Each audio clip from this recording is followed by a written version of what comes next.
Are you listening? This ain't no quiet thing. We're screaming out our lungs. Hey, are you listening? Hey, are you there? Hey, are you listening? Or do you just not care?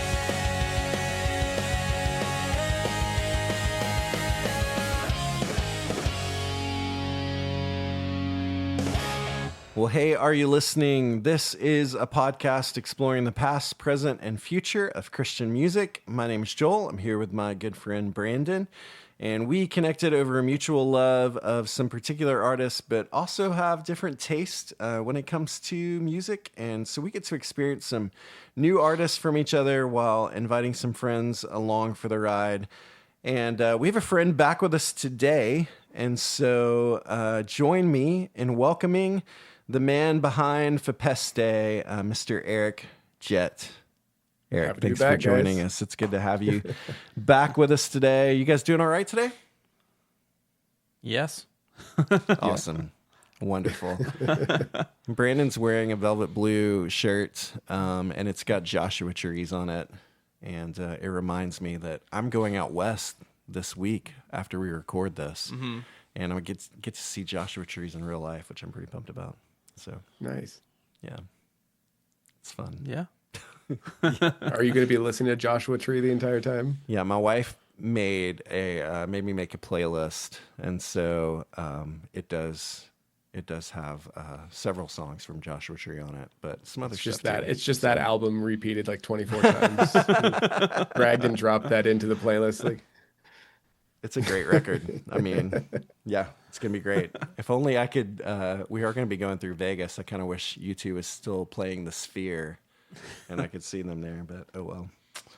All right, well, guys, today, whenever we have guests on and we're not talking about their music, we like for them to bring an artist, an album to us, for us to cover it. And so, Eric, when we were talking and chatting about what to cover, you gave us a few options, but one that you mentioned was the album Welcome to the Welcome Wagon by the Welcome Wagon. Mm-hmm. And so we'll talk a little bit kind of about our history with that band as we get into it. But I'm really, really excited to cover that as when we get to it. So, but first, let's check the mail. Check the mail. Check the mail. Who, what, when, how, why? Check the mail. All right. So our mail today comes from our friend John Wilson again. And John asks this question. He says, you guys covered the band Plank Eye on one episode. I had honestly never heard of them before. I assumed initially they were a more modern band, maybe kind of like Idle Threat, that I just hadn't been exposed to yet, but was shocked to find out that they were making awesome music back when I was in high school. And then I listened to it and was so sad I didn't know about them before because they sounded exactly like the bands I would have listened to then. So he says, I'm bummed I wasn't able to get into them back when they were around. Are there bands that you have discovered more recently that you think, oh, if I had known about them in their prime, I would have loved them? Or an artist that you look back and say, how did I never know of them before this? So who are artists or bands that you just have discovered more recently, but they were making music kind of years back that you just missed? Fepeste. No. No, I think on a serious note, I guess to answer both of those, like last year I discovered Fepeste, Colony House, and Gable Price and Friends. And I feel like all three of those artists, like, I was just like, man, this is incredible what they're releasing. And like for Gable Price and Friends, we'd found out that they had, like, I think just toured here like a couple of months prior to that.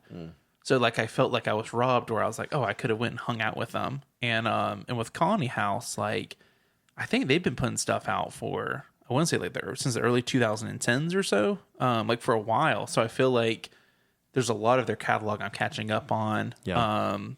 Same with like Fepeste. Like if it wasn't for that Jesus Freak Hideout review, I'm like, I probably would if it like showed up on my radar. But there's a lot of artists that pop up like now, and I'll realize, oh, they put out this last year. That's incredible. I know one that comes to mind is The Last Bison. And the first time I saw them, so for people who don't know, now it's kind of like their music's like a little more modern and like their stage presence. But back when they first started, they would all dress up like in colonial outfits. And so I got like early access to this Jars of Clay show. And I'm there at this like the meet and greets. And I look over and I was just like, who are these weirdos dressed as like pilgrims over here? And like my friends took photos with them. I didn't hang out with them. And the show starts and I'm like, this is incredible. And I think that like in the recent years, it's been cool kind of with like Apple Music and Spotify and all that you're able to check out a lot of the opening acts.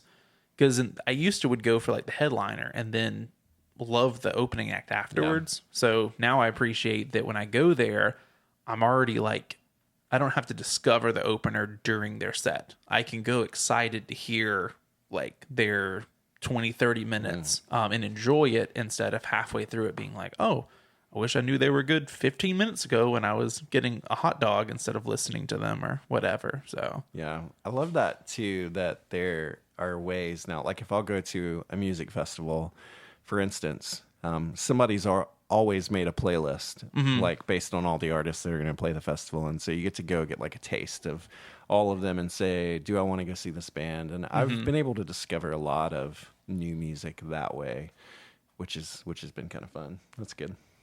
Yeah. Eric?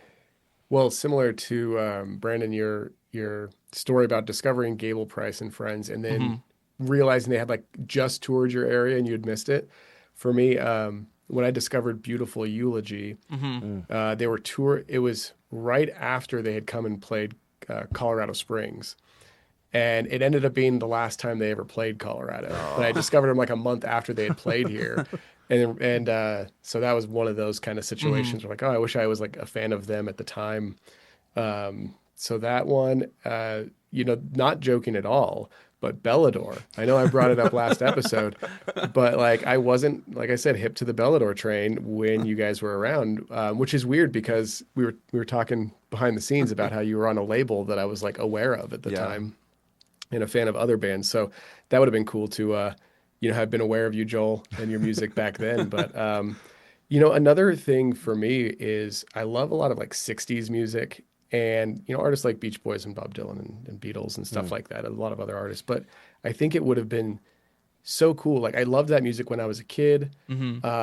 But what would it have been like to be an adult and like having these crazy albums be released? Like what would it have been like for Pet Sounds to be brand new? Yeah. Like as a record or all these other albums coming out, like Highway 61 Revisited, and you hear this like a Rolling Stone come on the radio for the first time and it like changes rock music. Like that would have been cool to have lived through that instead of much, much later. But yeah, I don't know of any other specific bands off the top of my head. I'm not good at discovering a lot of new music these days. Man, I love the 60s idea to that. Yeah, that it would have been so cool to be there because I'm a huge like 60s pop fan because of artists like the Beach Boys. And so like I was super privileged to like be able to see like Brian Wilson do Pet Sounds live before he passed away with his band and everything.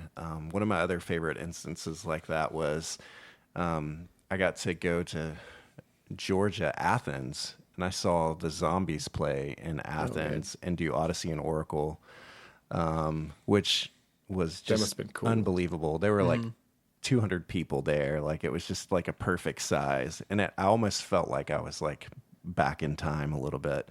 Wow. But it was such a cool experience. And so, yeah, I love that idea. I struggled with this one a little bit. And so I'm going to go with one of my new current favorite artists, John Van Dusen. But he was part of an indie rock band, like in like the Seattle area back in the day when I was into bands like this, but somehow completely missed his band, The Lonely Forest. And I think they were on like Barsuck Records, like started from Death Cab for Cutie and different things. And so they were really kind of that like Seattle sound that was happening in the early 2000s with a lot of that indie music. But I just completely missed them. And I've gone back recently now that I'm into his solo work and listened to a lot of that early stuff and have just really enjoyed it and loved kind of getting into it because it's exactly what I was listening to. I just somehow missed them completely back then. So yeah, that would be my answer. All right. Well, don't forget, if you have comments or questions, you can reach out and we would love to talk about those things on the podcast.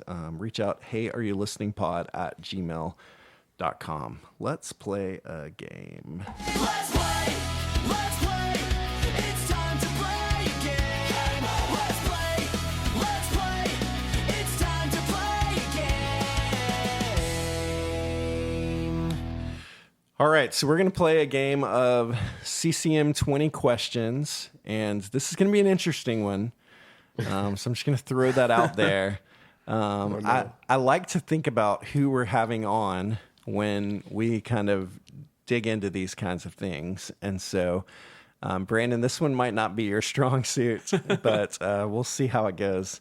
And we're relying on me to get it. I picked something that I'll just say this, even though it's called CCM 20 questions, it doesn't necessarily have to be like, this is a CCM album. It just has to be like Christian or Christian adjacent. Although I definitely think this is a Christian album. So yes. So the way that this goes, you've got 20 yes or no questions that you can ask me. If you hone in on an artist, you're welcome to ask me, is it such and such artist before we get to the album, and that'll help you kind of hone in on what album it is. But 20 yes or no questions. And A quick clarifying question that is not one of the 20, hopefully. yeah. Let's say we hone in on the artist. Can I just start guessing albums, or as soon as I make a guess, if it has to be right or wrong? So on the guessing of the album, once you guess an album, that's it. That's And it. so, Okay. yeah, All right. So I can't just start. You need to hone in on what the album is On the by album. asking around kind before making the guess for the album. Okay. Yeah. All right. You guys ready to go? Brandon, should we take turns asking questions? How do you want to do this? Yeah, we need to take turns because if not, then I just start going on a trail where I was like, is the album blue? Is there any animals on the cover? All right. Well, you asked the first question, All Brandon. right. I'll clarify when I ask this. Okay. Is the band a group? And when I say that, it's not just like a Toby Mac thing. It's more of the band is solo known artist. as multiple people. So is the band known as a group of 2 or Is it more a- people? Is it a band or a solo artist? Is that what you're Yeah, there asking? you go. Yeah. That's why we have Eric here. But that's But you got to ask it in a yes or no. Is kinda it a way. band? No. oh, it's Not a solo band. artist. Oh, geez. Oh, that makes it difficult. Oh, jeez. Okay. It is the album on Tooth and Nail Records. No. That was preloaded as my next question. Yeah. It was this album released after the year 2000. Yes. Narrows it down to 26 years now.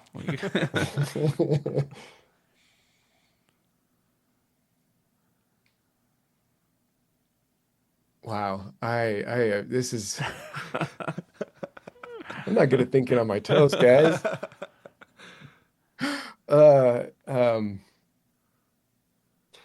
Is it a male solo artist? Yes. Oh, dang it.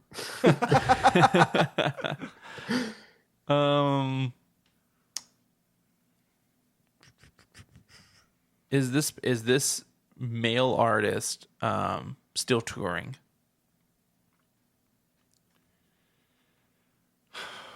That's a complicated question. Oh, you may take.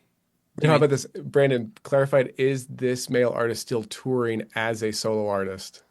There you go. Are they still? Because I could see if they had a band, they're touring with their. I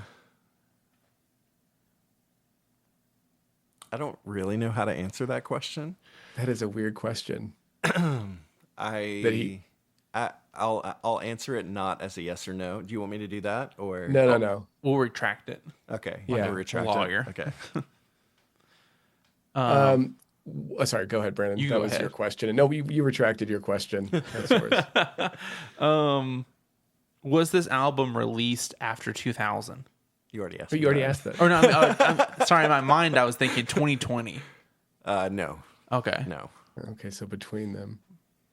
That's 5. All right, well questions. let's hone in a little bit more. Was it released after 2010? No.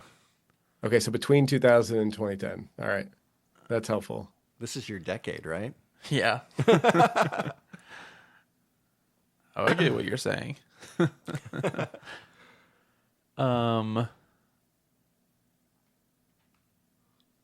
Do you own this album, Joel?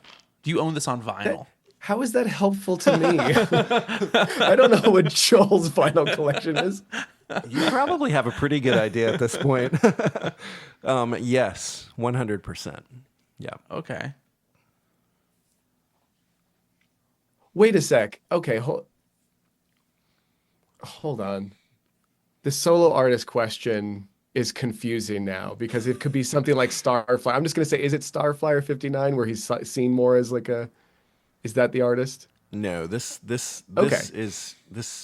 person is known as a solo artist. Okay, all right. Well, that counts as a question because the way you said that though made me.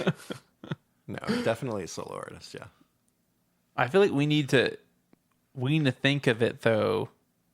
Like if this is a band that you would know, Eric. I know it's putting a lot of pressure on me. So, okay, another question. So, is the album, if this was released on a record label, is this record label considered generally to be a Christian record label? No. However, Okay. they release a lot of Christian music, but probably equally non-Christian music. Would you describe their genre as alternative rock? Well, No. okay, how many questions are we at? That's a hard question though. 8. That's 8 questions. Okay, all right, we got time. All right, Yeah. so given that you've alluded that you're because I'm here, you're picking this record. Is the label Velvet Blue Music that this album was released on? No. Okay, Oh. all right, that's helpful.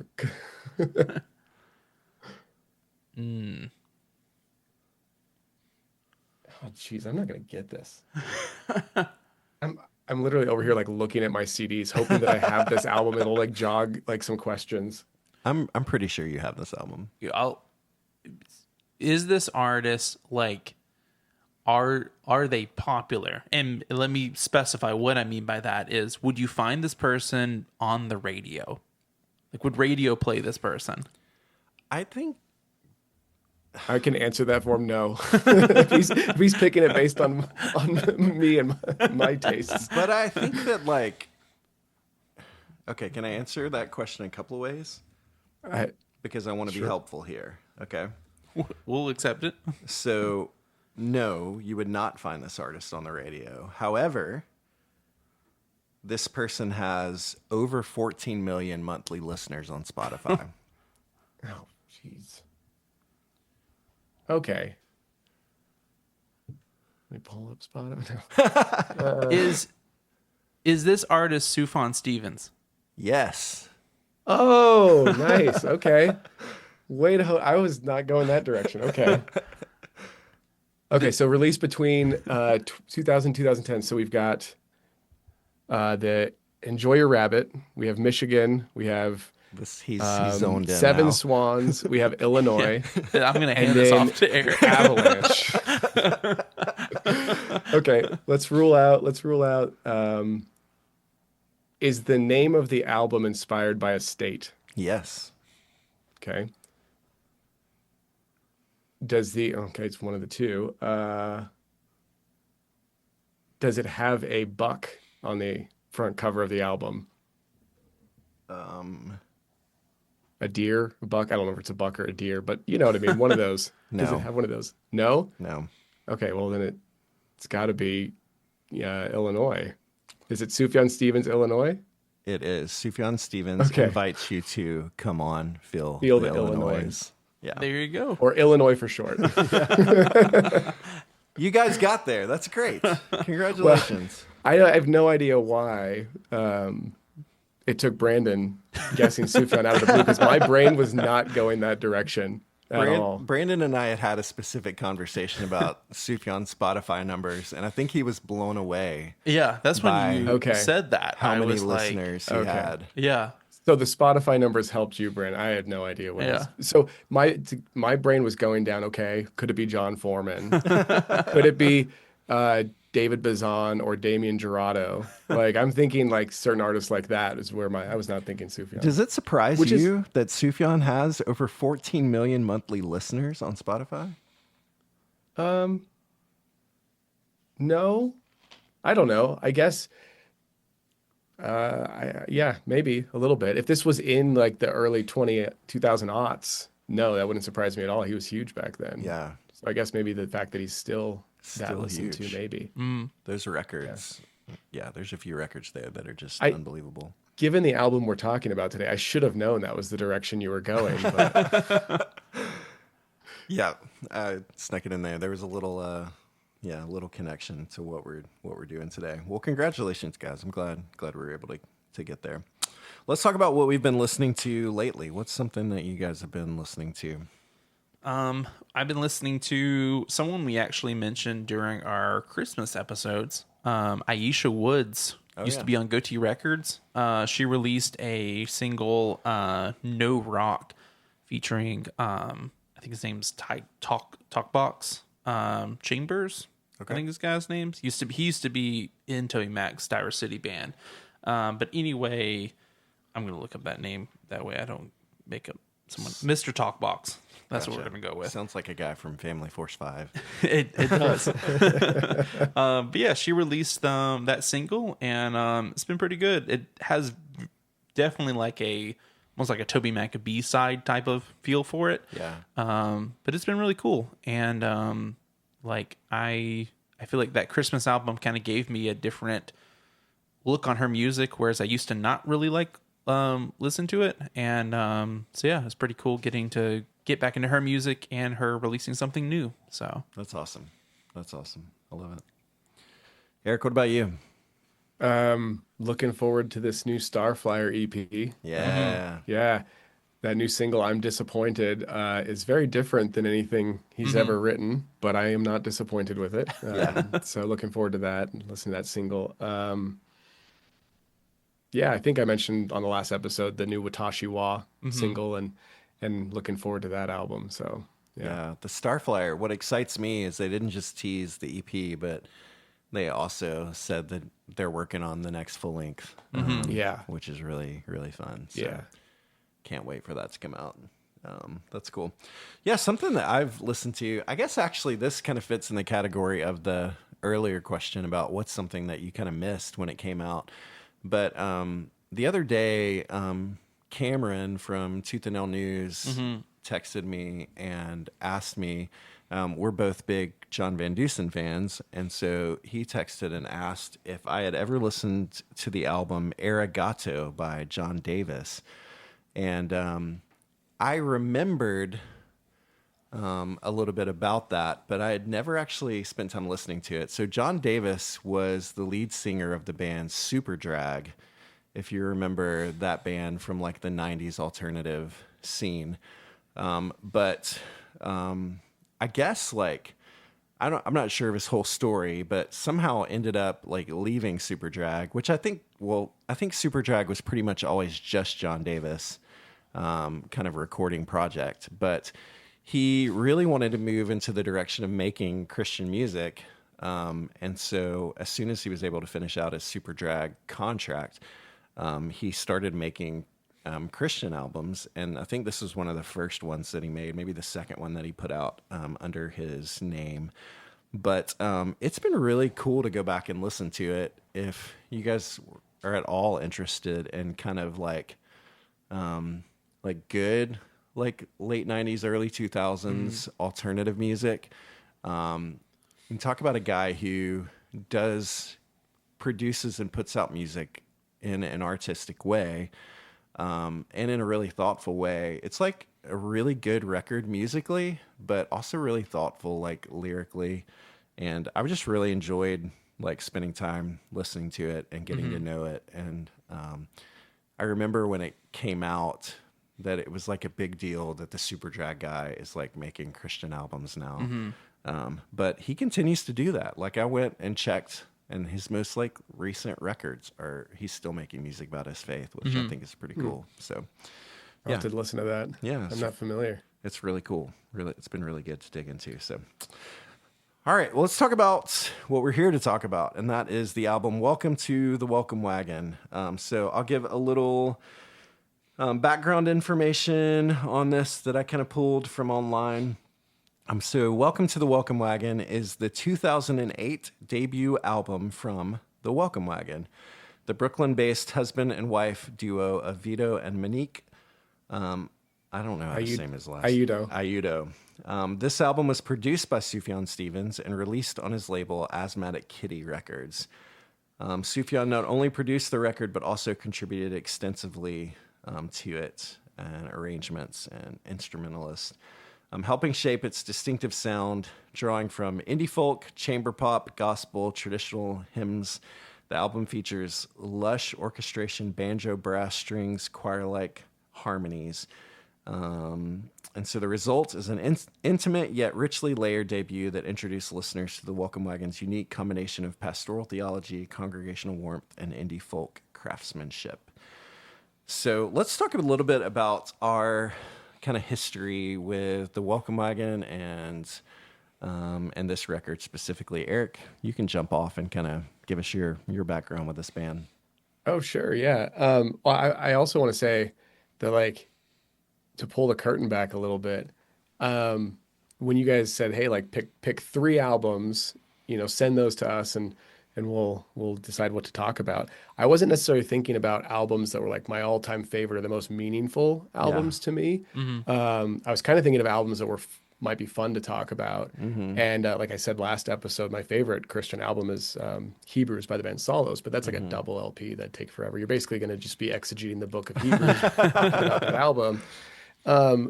So I was thinking of like certain albums, and what's funny is I had my list of 3 and I was about to hit send to you, Joel, and then this album popped into my head, and so I included it as a 4th option, not even thinking it would get picked, but I can't follow the rules, so I sent you 4 options instead of 3, and then you came back and you're like, let's talk about this one. And what's funny is that, like, I don't even think this album is my favorite Welcome Wagon album of theirs. Like, it's great. It's going to be fun to talk about. But anyway, I was following Asthmatic Kitty Records pretty closely at this time. I was a big Sufjan fan. Again, thanks, Brandon, for shouting out his name. I don't know why my brain wasn't going there, given what we're talking about. But I was a big Sufjan fan, and, that label, Half-Handed Cloud, was on there, Shapes and Sizes, a lot of other cool, like, avant-garde, really weird artists doing some cool stuff. Yeah. And they announced this album, and I just remember buying it, basically like right when it came out. And for me, it was always... It came out in 2008, so really kind of after 2005 or so, that Illinois came out, like the big Sufjan craze was happening and all that. But because of Sufjan's fingerprint on it, it always, to me, felt like, what if Sufjan were to make an album that was more blatantly Christian, that like had hymns and other stuff like that? Because it really just sounds almost like another Sufjan album, because Vito's voice even sounds almost identical to Sufjan's voice. Like they sound very similar. So just one that I listened to a lot in those 2000s and early 2010s. But yeah, it reminds me a lot in that way of like even some of like the Christmas music Sufjan was putting out that was more like hymns and things along those lines. Some of the stuff he would do with Daniel Smith from Danielson and some of the early Christmas stuff that he was doing, they did a lot of hymns, Amazing Grace and stuff like that together. And so it does feel like it fits in that territory. And my journey with it's probably really similar. I was kind of buying into anything that Asthmatic Kitty was doing in that day, just because I really love Sufjan's music so much and loved Half-Handed Cloud, like you mentioned. some of their stuff. Actually got to see him in Raleigh when I was in seminary up there, which was really fun. But yeah, so when this record came out, I listened to it and I'm like, oh, this sounds just like a Sufjan record. And so I bought into it, but then really loved some of the stuff that was happening that was a little different. And I love Monique's voice as well, and bringing in kind of that different texture and layer that you don't get in a Sufjan record. And so I just instantly love this, and it's kind of led me to be a fan of pretty much everything that they've put out since then. So, Yep. Brandon. I found out about them whenever Joel texted me. Yeah, whenever Joel texted, and I think on the list, I don't remember the list, but I want to say that like none of them were bands like I had listened to, which I feel like is always exciting and scary that you're like, oh, okay, well, like I'd love to have a guest on here and say, oh, didn't care for this. But I remember just listening. I think it was like I pulled up their first song, and that's when I texted you and I said, oh, I think this would be really cool to talk about. And I think like something you said earlier that I think I'm kind of the same way where like in the past, whenever Joel's asked, hey, what's an album you want to discuss? I feel like I don't really go to like my favorite albums. It's usually the ones that I'm like, oh, I'd love to talk about. Like, I know we mentioned him a lot, but like John Rubin, whenever we covered his, it wasn't my favorite John Rubin album. It was the first album I had ever listened to his. And it's this whole component of like boy versus cynic. And I'm like, man, that's just a really cool concept to talk about, like this back and forth of optimism and pessimism. And so whenever I started listening to this, I was like, man, this sounds like something right now that I would love to dive into because it just seems really interesting. So yeah, whenever you sent that, that's when I found them. But I feel like these are the bands that as I get older, I'm gravitated more towards kind of this like folk stuff, which I guess when we get into it, I feel like some of the stuff is like, it wasn't as folky as I like expected it to be. Yeah. So yeah, that's where I discovered them, was whenever you reached out. I love that. Yeah. And I just thought I thought this would be a really interesting one for you to discover and talk about and just have an opportunity to listen to. And so I'm pumped to hear what you guys think about these songs. The Sufjan fingers in all of it are like just so hard to deny. And so I agree, like some of the later Welcome Wagon stuff is less influenced by him. And so you get more of a vibe of who they are on their own. But I love the Sufjan fingers in it at the same time. And so, so this, I'm excited to kind of dig into this. Well, let's kind of talk about it track by track. If you don't mind, before we jump into track by track, can I just shout out a couple other things about the album? Yeah, for sure. So first, it should be known that it was recorded between December 2001 all the way up through June of 2008. Wow. So like a almost 7-year time period, just kind of recorded off and on in like bedrooms and in houses here and there. And so Vito and Monique, I guess, were he plays acoustic guitar, she plays like the glockenspiel and harmonica, and they both sing, and that's about it. And they made these home recordings of their songs, and then I'm assuming it's like friends of theirs or music school students, but Sufjan was like enlisting all of these people, and just slowly like piecing all this stuff together. But that time frame of 2001 to 2008, we already mentioned some of these Sufjan albums, but this is like during the time he was writing and recording and releasing Michigan, Seven Swans, and Illinois. All of those albums of his were released prior to this album coming out. And so like it captures a very specific time in Sufjan's production style that later on with Age of Odds and he kind of like leave that style of production behind. And so it's just crazy that this was like slowly pieced together over the top of kind of like these more intimate home recordings that Vito and Monique were putting together. So I think that's cool and just kind of something to know before going in. And two, I know this is like, I think it's just an audio podcast, right? There's no video to it. Right. Yeah. Okay. So anybody that doesn't have the CD or vinyl or whatever, I have the CD of it. If you're a fan of physical media, this is like one of the most perfect packaging, Yeah. like artwork CD combinations that I've ever seen. It comes with like this pull-out book that is so in depth. Monique did like most of the artwork and the drawing. They pulled like stuff from old like funeral flyers and VBS images, and like they made this weird concoction, but it so fits the music. And there's also like an essay in here that Sufjan wrote about the whole experience. And so later on, when we're kind of summing up the album, I want to read a paragraph from that in Sufjan's own words later. But like, it's just one of the coolest packaged CDs that like I've ever seen, and it fits the music so well. So Yeah. if you're a fan of this, if you're hearing about it and you check it out, I think you can still find CDs of it because it's awesome. And I would say too, like if you listen to Sufjan, there's actually a song on Illinois that is about Vito's ordination day. Yeah. That references him. And so I love the friendship that's like back and forth that they have. And it shows up later, even in the Welcome Wagon, where they like Sufjan gave them a song basically to do on one of their later records. And it's just really cool. Really cool relationship. And it should be known too, like Vito is a pastor in Brooklyn, New York. And so obviously that comes through in their music and everything, that this is just something I love. This is something they just enjoy doing together. Yeah. Kind of on the side, which is really fun. Yeah, this is not, they've never really pursued this as, work or making money. That, like you said, Vito's been a pastor, and he and his wife just sing songs together at home, and they decided to write a couple and then cover some songs and put an album together. And they just happen to be friends with Sufjan Stevens, as one is, and just, Sufjan's like, hey, I'll produce an album with your stuff. But I guess Sufjan I don't know how all that happened. Maybe he went to their church, because he lived in Brooklyn. So yeah, who knows? But it's pretty fun. So, all right, well, let's dig into track by track. We'll start with track 1, Up on a Mountain. So, Brandon, what are your thoughts? So I really love that right off the bat, there's all these random things happening. Yeah.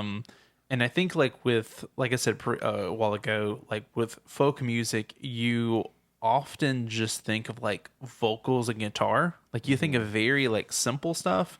But I feel like there's a lot happening, and I think that's immediately what kind of drew me in. Like upon kind of first listen was being like, man, this is, right now, like right then I'm expecting the rest of this album is going to be people not just like, what do you call it? Like phoning it in or whatever, not just being like, oh, okay, we need to have 10 tracks. Let's just throw something together. But, I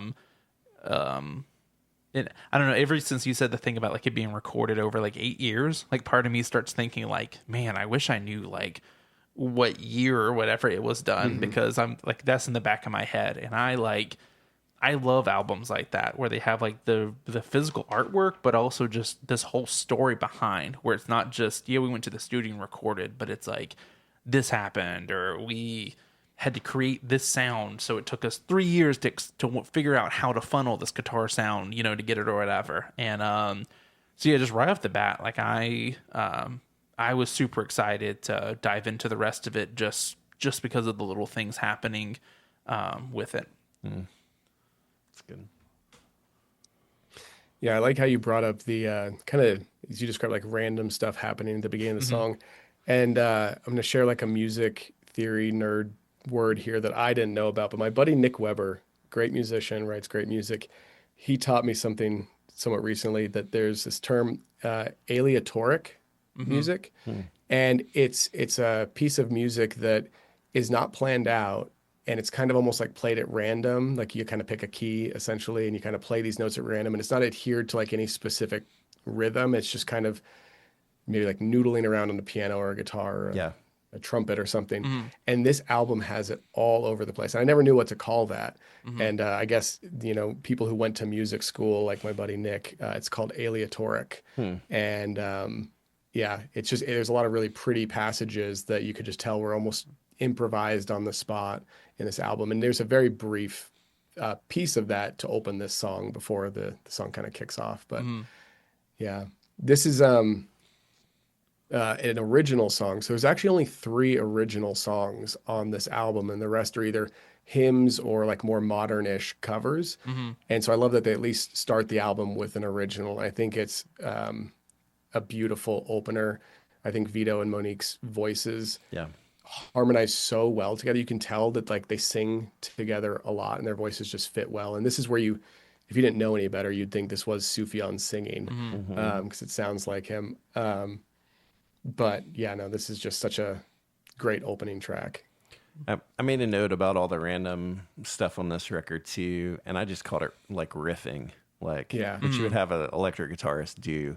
But it's like they do this with every instrument on this album, which is kind of like a jazz thing in some ways. But even like there are songs on here where they even just do that vocally, like you just have somebody just kind of riffing vocally, and I think that that's a pretty fascinating thing. Yeah, I love this track as a start.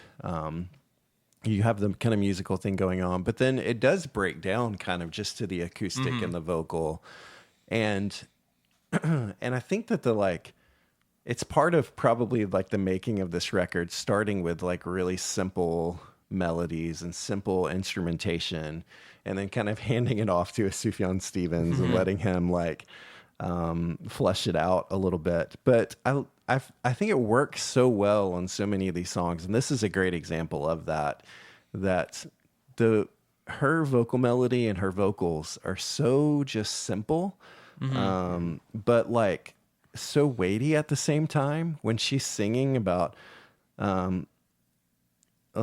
Jesus carrying all the mistakes that we've made, like there's something so simple about the way that she sings something that has so much weight to it.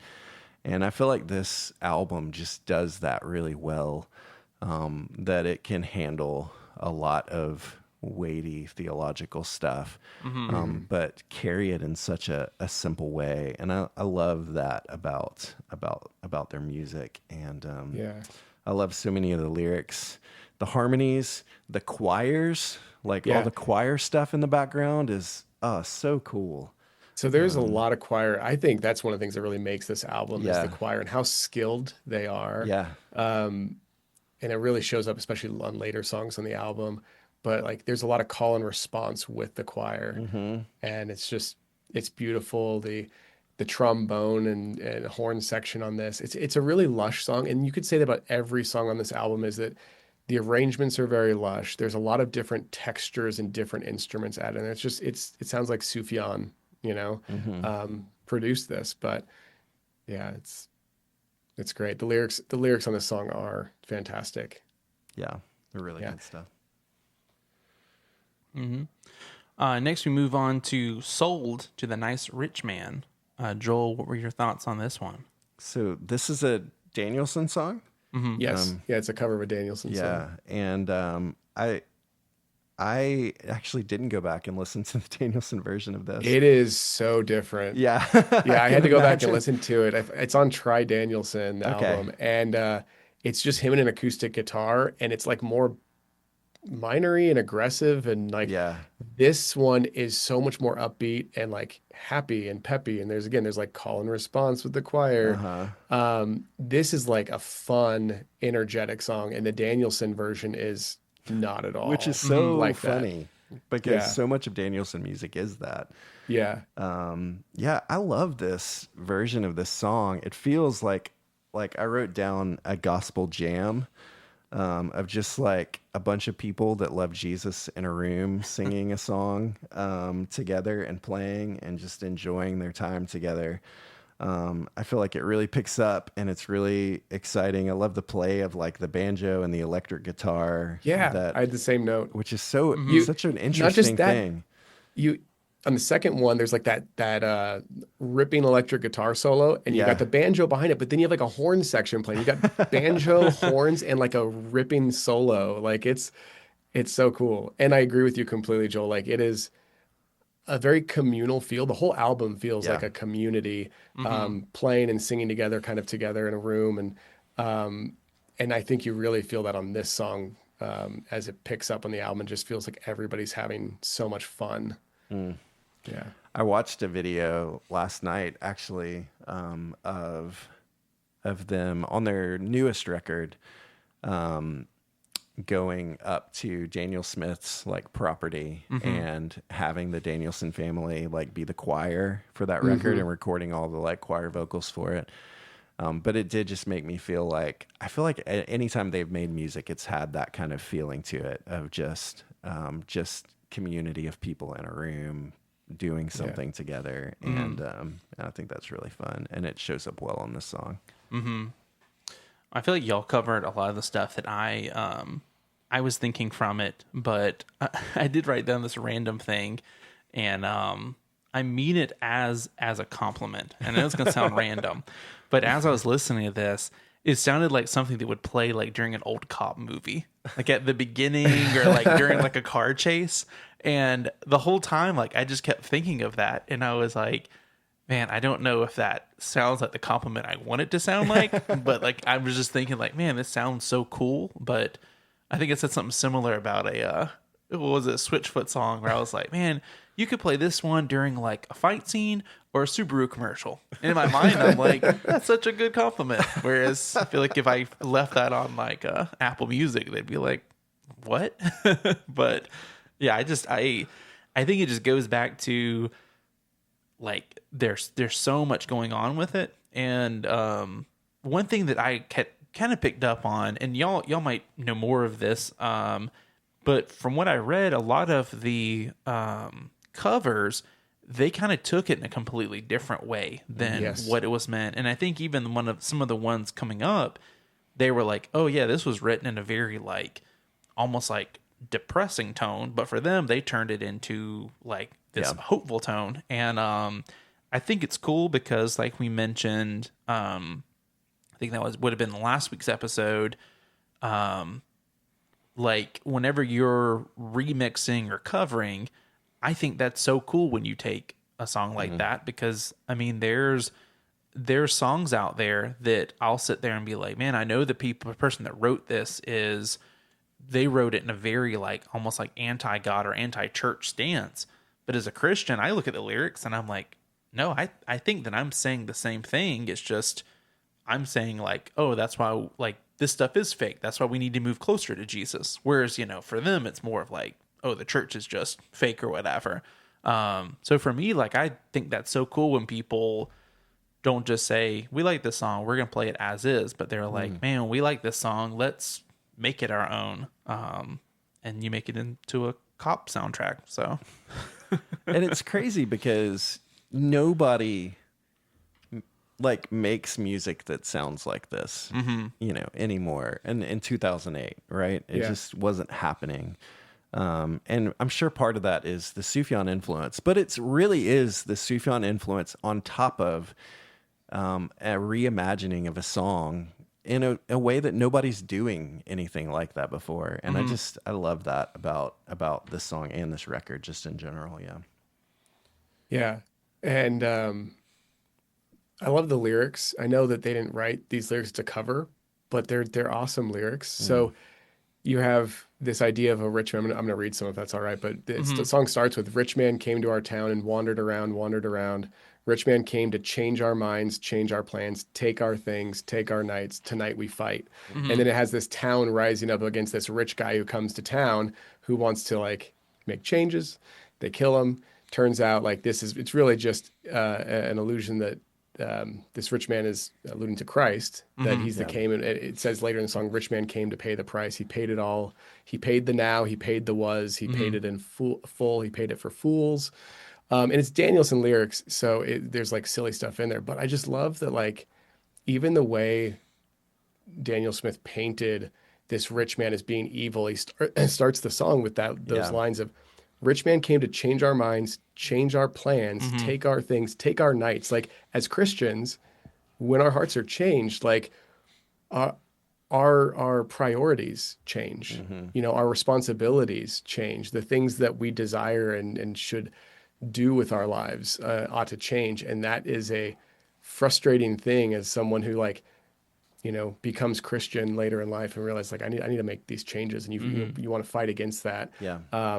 But I love that's, I don't know, there's so many fun little lines in this song, but the imagery of this rich man who is painted as a villain at the beginning, and then really this is the savior of the town. And it fits with the jovial quality of the song, Yeah. which is so interesting why Daniel's own version was more like dour and sad and, angsty. Yeah, I can't wait to go back and listen to that.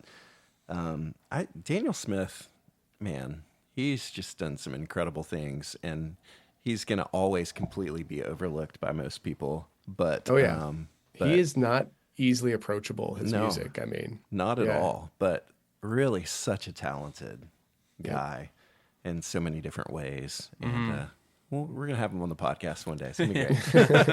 I can't wait. It'll be fun. So, all right, let's talk about track 3. Unless the Lord the house shall build. Eric, what do you think about this one? This is honestly one of my favorite songs on the album. I love the whole vibe of it, just the feel. I love the lyrics to the song. It's an old hymn. Let's see, where are my notes? I think I had notes on it. No, it's just an old hymn. I thought I wrote down like when it was written. But what I also love about it, and is also frustrating, is it's a very short song. It's only like a minute and 40 something seconds. Yeah. And I simultaneously love it because I think it's really brave and hard for an artist to write that short of a song, because you almost always want to do more. Like you have this cool idea and you want to expand on it. And it's hard to be brief, I think, in our modern day of music. When, back in the day when singles were put on 7-inch records, you had time constraints of just what could fit on one side of a record back in the 60s. But today it's like, like they'll do this on other songs in the album. Well, they'll like fully indulge and write like a long 5 minutes long song. Yeah. But this one they kept short, and I both love their choice to do that, but it also frustrates me because I really wish the song would go on longer, because it is like up there as one of my favorite songs. But yeah.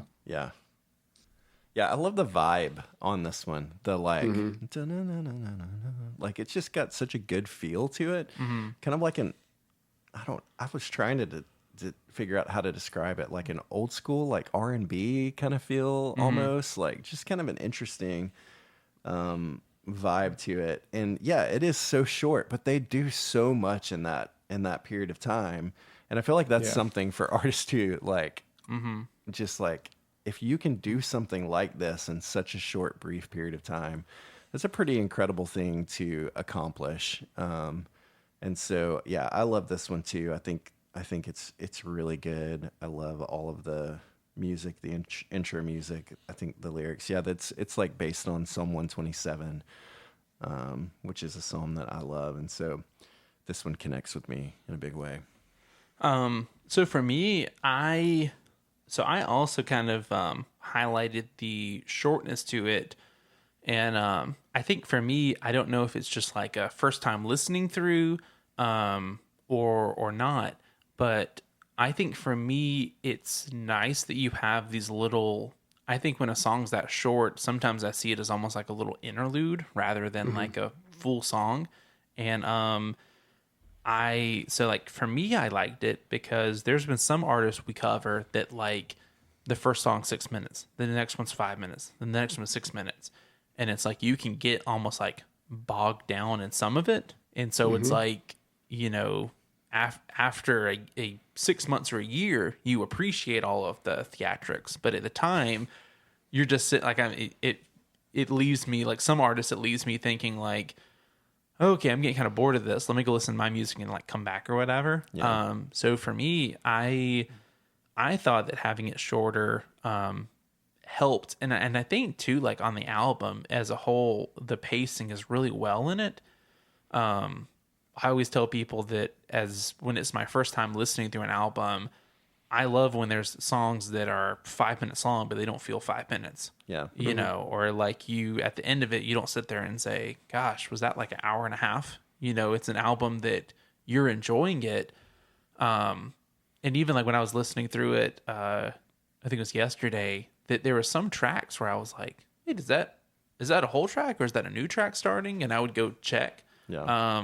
So I think that kind of highlights something this album does well, is that at no point do you find yourself being like, how much longer do I have, or whatever. So It's interesting that you say interlude, because when you think about Sufjan at this era, like Illinois is like half songs, half interludes, basically. Yep.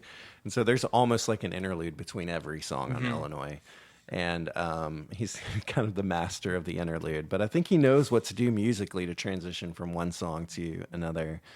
And you would be really interesting listening to Sufjan, because Sufjan also has songs that are like 20 minutes long. yeah. Which would just stretch you. And so, but I love this, because I think you're right. It's short, it's concise. I think that's hard to do, but it also is just a good kind of transition to what's going on. So, Yeah, it doesn't really go anywhere in that short period of time. It doesn't do a lot of building. It kind of just has a mood, and it stays in that mood, and that's why one of the reasons I love it. It almost is like a hypnotic song to me, because it like puts me in this, this like this vibe, this feeling, this hypnotic state, and I love it. And I love the lyrics. I mean, it's beautiful lyrics about God's sovereignty and us, basically looking to Him to do anything. So. It's a great song, and I love the descending little piano line. That there's also electric guitar, and they're split. If you're listening in headphones, you got like, I think it's the piano in the right ear and the guitar in the left ear, but they're both like descending the same little line, and it's cool.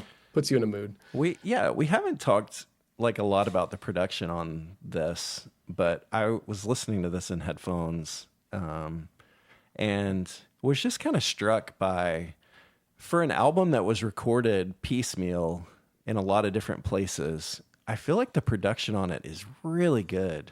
Yeah. And maybe that's just the hands of Sufjan and putting it But that's- together. But That's the same way he was recording his albums back then. I think Yeah. Michigan and Illinois, at least Yeah. both, were recorded a very similar way, just in people's apartments and houses and church basements, Right. here and there, all over the city. So yeah, he got pretty good at that whole thing.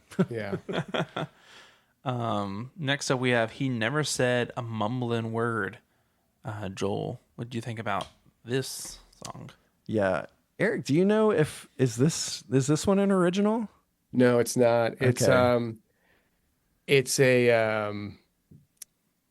a hymn. It came out in like the late 1960s, early 1970s. It's like an old African American hymn Gotcha. that was popularized in like the 1970s, if I Yeah. remember right, if my research was correct. Apple Music does such a bad job, because for most of these songs it just says that Vito wrote them, but Yeah. but yeah, I kind of wondered that. So one of the things that I discovered, at least on Apple Music, this is like the number one Welcome Wagon song. So this is their most popular Interesting. song on Apple Music, which I do think is kind of interesting. It's a powerful song lyrically, just about Jesus and his suffering and everything that he was walking through, being able to walk through that in obedience to the Father, and never complain throughout the whole process of it. So it's really powerful in that way. And there are a lot of things that I love about. There's like a fretless bass that goes throughout this song, which is just really cool musically, and it kind of does some of that like riffing stuff, and sounds a lot different from some of the bass stuff that's on other ones. So I love the lyrics of this. This is probably one of the more like subdued songs on the record, just musically and dynamically.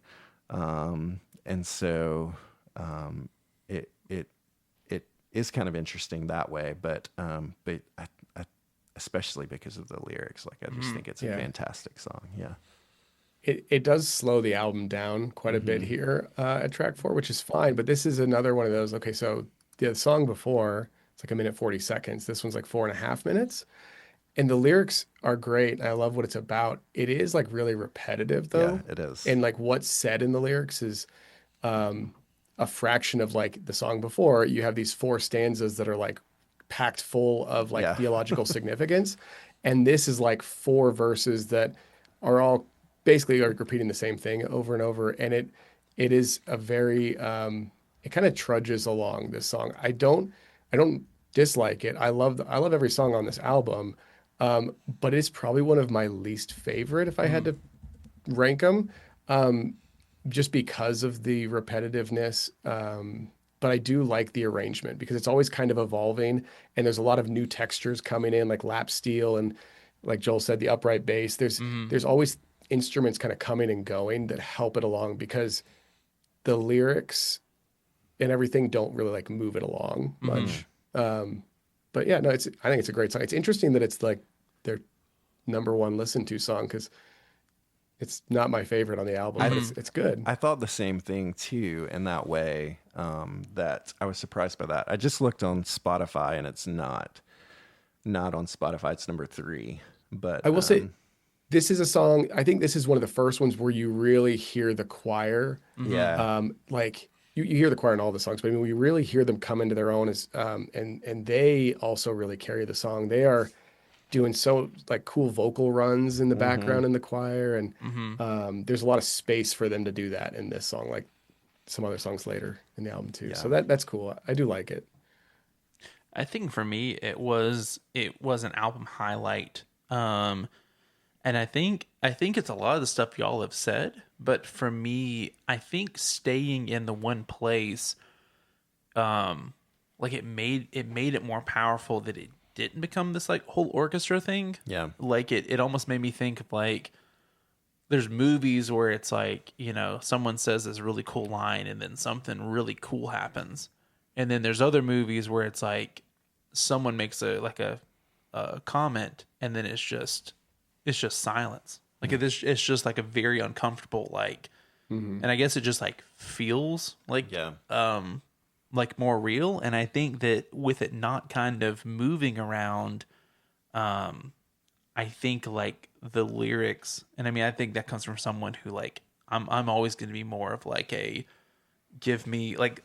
I'm like a 70-30. Like I would rather you spend 70% of the time on lyrics than like the music. Yeah. But I think for me, with it kind of just like staying bogged down, I focused more on the lyrics, and I don't know, it almost made me feel like that's how that time felt.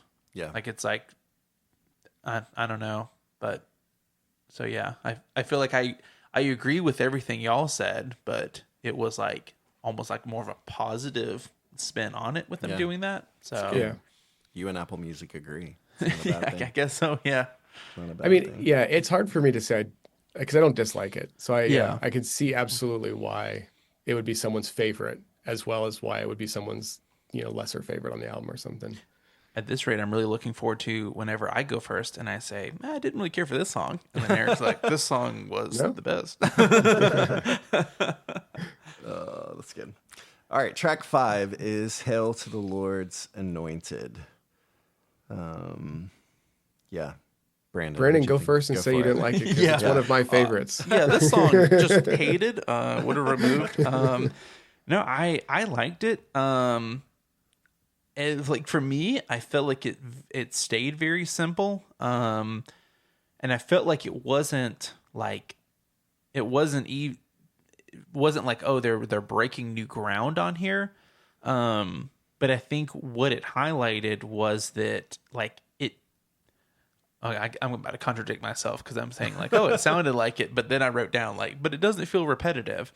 What I mean by that is that I'm still like enjoying it. Like I feel like they're not doing something like different, but it's not like okay, we've been here. Like, can we get back to whatever? And I mean, like I've said, and I was telling like Emily earlier when she had asked what I thought about the album, and I was like, yeah, a lot of times like there's certain genres that you like. You're almost like if you've heard one of their songs, you've heard 50% of their catalog. But I think with this band up to this point, like it didn't feel like okay, now we're just retreading where we've been. Yeah. So I feel like it wasn't like a standout track, but it wasn't like I didn't like this or didn't like whatever. It's kind of like oh, okay. And maybe that's because I just enjoyed the mumbling word. Yeah. Yeah. So this one is also like kind of an understated, slow song that doesn't build too much into anything. But it kind of does it in an opposite way of He Never Said a Mumbling Word, where that one's like minor key. It kind of is like a more of a dirge and like down tempo dredge. It's singing about the Passion of the Christ and him going to the cross. So of course it makes sense for that. This one is like soft and understated, but in like a very hopeful way. Like between the verses, you have the horns coming in and the choir and the drum hits kind of between the vocal sections to kind of like lift up the hope of the listener. And so it's kind of like, I think, the flip side to He Never Said a Mumbling Word. And it's one of my favorites on the album. I have to tell this story really quick because I think that Monique's voice here is at peak Disney character voice on the album. And I say that because back when my wife and I were dating, I told her that when she sings, she sounds kind of like a Disney character. And she didn't like that. She took that as an insult.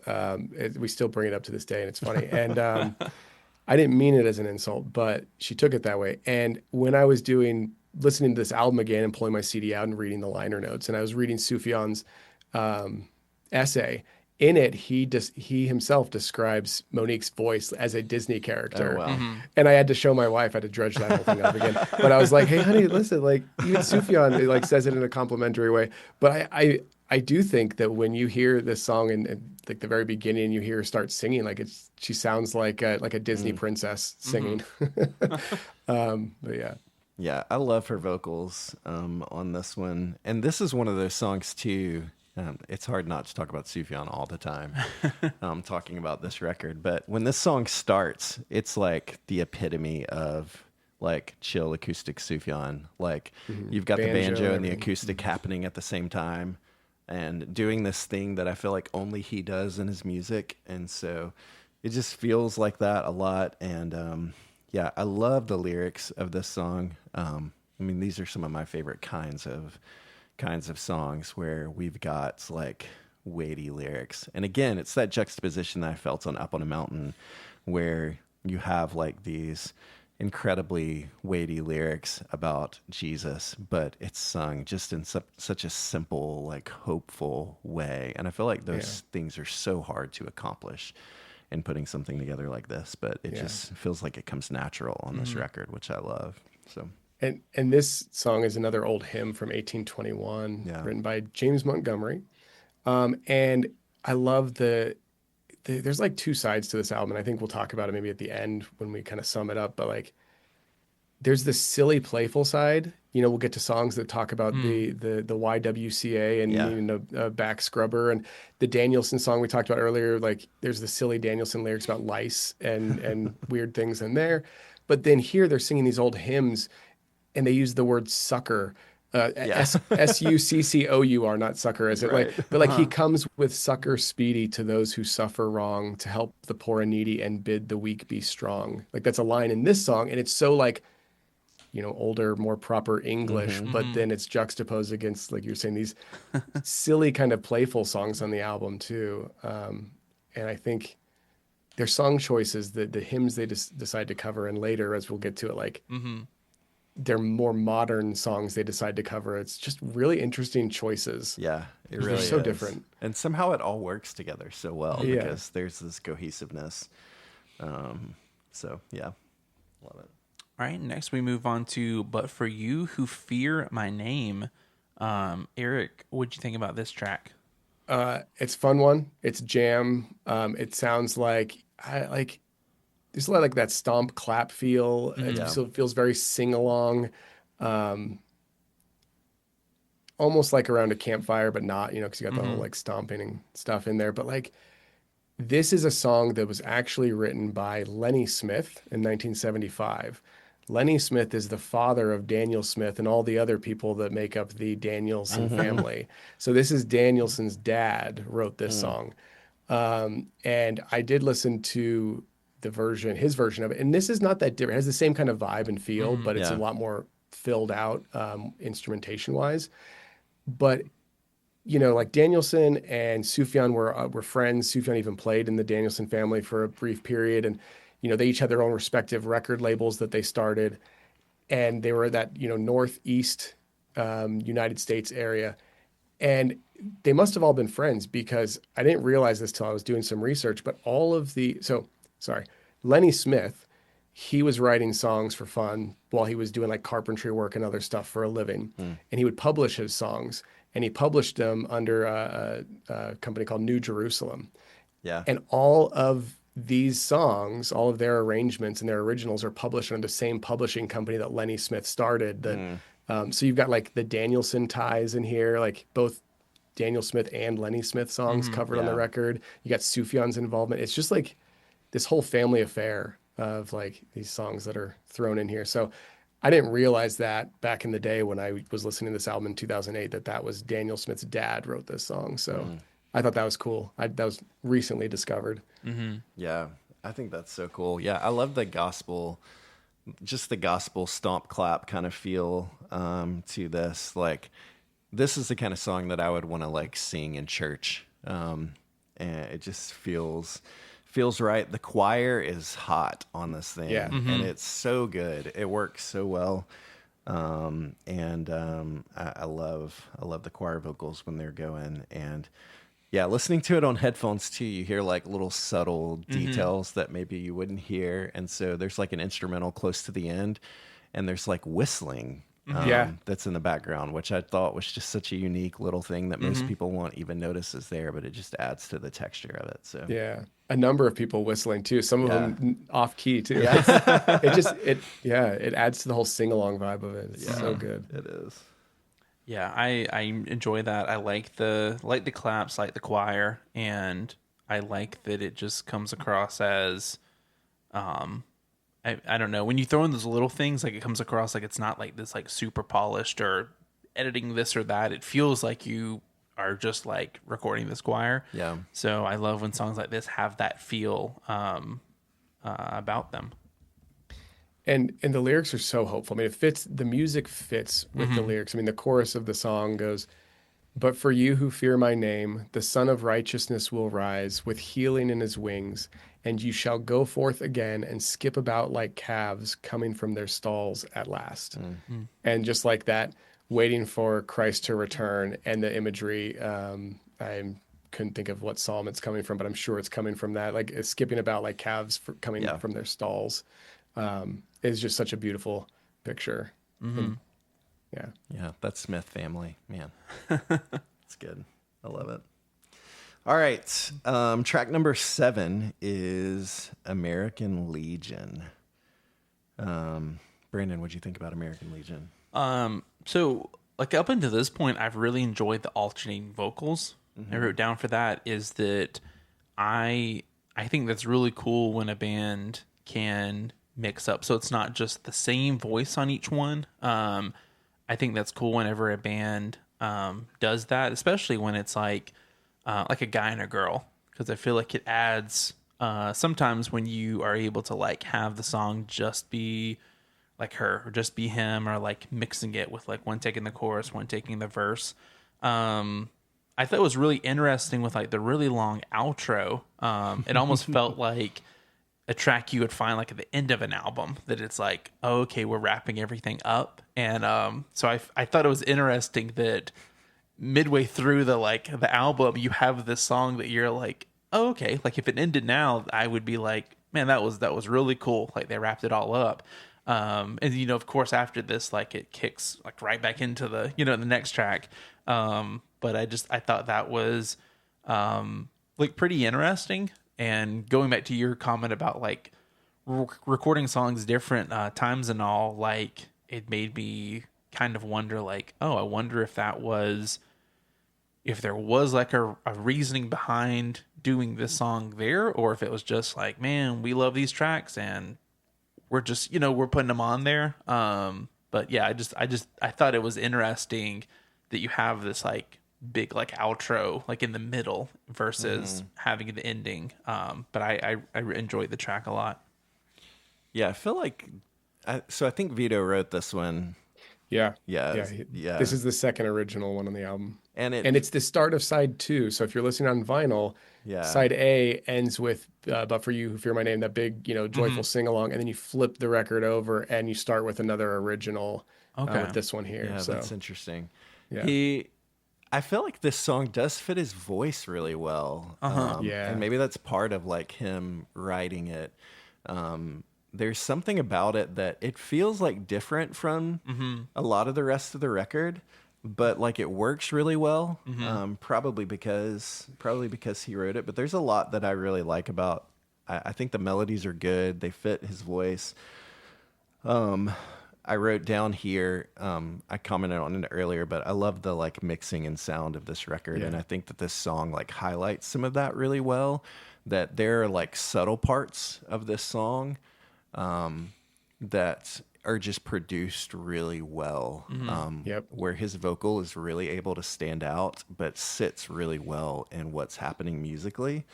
And so I love like, their weird like vibrato la-las that happen towards the end of it that are just really nice. And I did write down Brandon end ? How you were gonna take to the end of the song, which it's very like mid 2000s indie rock to just do crazy stuff at the end of a song like this. And so for me it's very like natural. But I knew it was going to be interesting for you. But it does end very much like a Sufjan song. So, Yeah. Yeah, there's a little bit more of that aleatoric, just kind of riffing, making noise, but pretty noise, Yeah.